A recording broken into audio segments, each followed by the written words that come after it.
Assalamualaikum warahmatullahi wabarakatuh.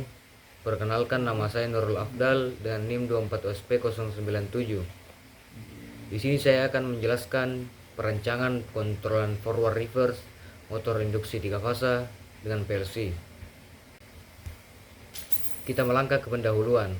Latar belakang perancangan pengontrolan forward reverse motor induksi 3 fasa dengan PLC adalah untuk memenuhi kebutuhan otomatisasi industri yang kompleks, memungkinkan perubahan arah putaran motor secara fleksibel, mengurangi ketergantungan pada sistem pengkabalan yang rumit, serta memudahkan pemeliharaan dan troubleshooting dibandingkan dengan kontrol berbasis relay konvensional.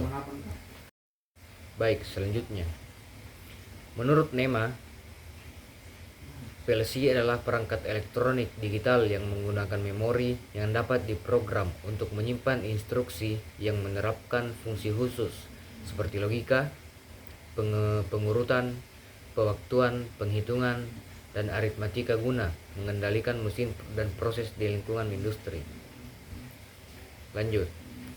Menurut EAC, PLC Programmable Logic Controller adalah pengontrol industri berbasis mikroprosesor yang digunakan untuk mengotomatisasi proses dan standar EAC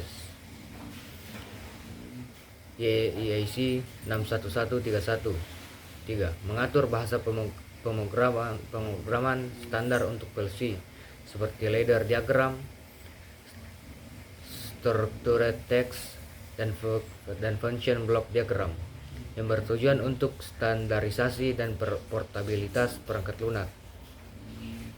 Lanjut. Komponen utama PLC. Yang pertama, CPU, Central Processing Unit.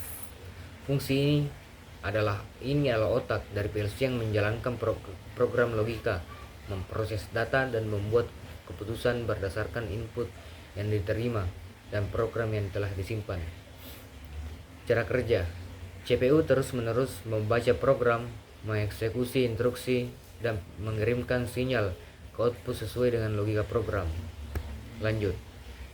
Sejarah PLC dimulai pada akhir 1960-an di industri otomotif AS atau Amerika Serikat.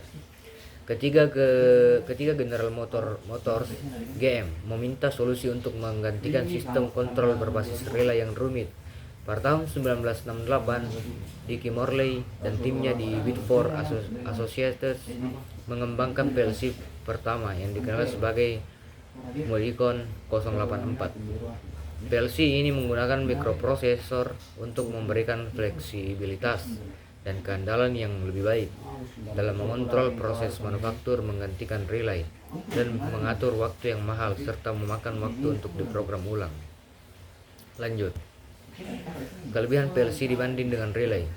Kelebihan PLC dibanding dengan relay adalah fleksibilitas, kemudian ekspansi, keandalan, kecepatan, respon yang lebih tinggi, efisiensi ruang, konsumsi daya lebih rendah, dan kemampuan diagnosa yang lebih baik. PLC dapat diprogram ulang secara digital untuk mengubah logika kontrol, sedangkan sistem relay memerlukan perubahan fisik dan pengkabalan ulang, membuatnya lebih cocok untuk aplikasi yang kompleks dan berskala besar. Lanjut. Klasifikasi PLC. Yang pertama, nano PLC memiliki I/O yang sangat kecil, biasanya di bawah 32. Cocok untuk aplikasi sederhana seperti kendali pintu gerbang otomatis atau mesin pengemas kecil. Yang kedua, micro PLC. Jumlah I/O-nya berkisar antara 32 hingga 128. Ini adalah jenis PLC yang paling umum digunakan untuk aplikasi skala kecil hingga menengah seperti sistem konveyor atau kendali mesin tunggal.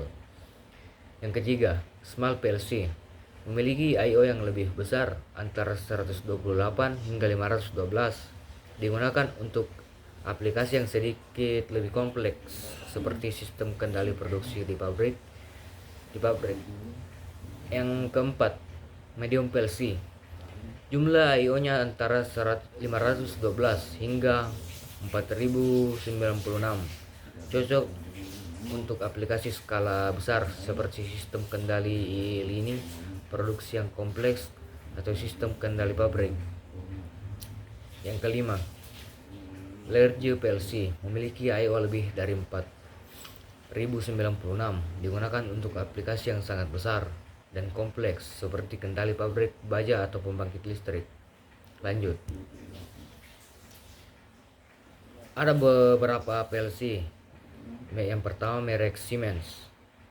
Spesifikasi umum S7 1200. PLC kompak yang cocok untuk aplikasi kecil hingga menengah dengan rentang I/O yang fleksibel dan performa yang baik.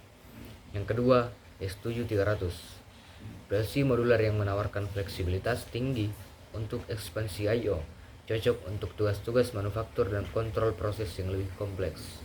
Yang ketiga, S7 4400. PLC modular dengan kemampuan proses yang sangat kuat, dirancang untuk aplikasi besar, otomatisasi pabrik, dan kontrol proses yang rumit. Lanjut. Di sini ada gambar wiring diagram yang memiliki dua kontaktor, satu motor dan tor. Lanjut.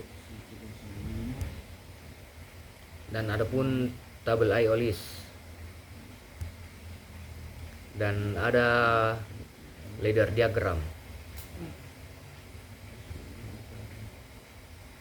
Baik, selanjutnya kita akan melangkah ke pengenalan komponen-komponen. Terima kasih. Di sini saya akan memperkenalkan rangkaian pengontrolan forward reverse dengan menggunakan motor induksi 3 fasa. Jadi komponen yang pertama itu PLC dengan merek Omron dan tipe KB1L L20RA. Selanjutnya kita akan menggunakan dua kontaktor. Kontaktor yang pertama untuk forward dan yang kedua reverse. Selanjutnya kita menggunakan push button, 3 push button. Push button yang pertama start, yang kedua stop, yang ketiga reset. Selanjutnya kita menggunakan buzzer dan yang terakhir motor induksi 3 fasa. Baik, terima kasih. Baik, selanjutnya saya akan menjelaskan prinsip kerja rangkaian pengontrolan forward reverse menggunakan motor induksi 3 fasa dengan PLC. Baik, ketika push button start ditekan, PLC akan menyalakan kontaktor forward dan motor akan berputar searah jarum jam selama 8 detik. Setelah itu motor berhenti selama 5 detik dan PLC mengaktifkan kontaktor reverse dan motor akan berputar berlawanan jarum jam selama 8 detik dan akan berhenti selama 5 detik. Setelah itu siklus ini akan berulang selama 3 kali. Dan selanjutnya setelah seluruh proses selesai, buzzer akan menyala sebagai tanda indikator bahwa proses telah selesai. Push button stop berfungsi sebagai untuk menghentikan seluruh proses, dan push button reset berfungsi sebagai untuk berulang atau mengembalikan seluruh proses. Baik, mungkin cukup sekian, lebih dan kurangnya mohon dimaafkan. Assalamualaikum warahmatullahi wabarakatuh.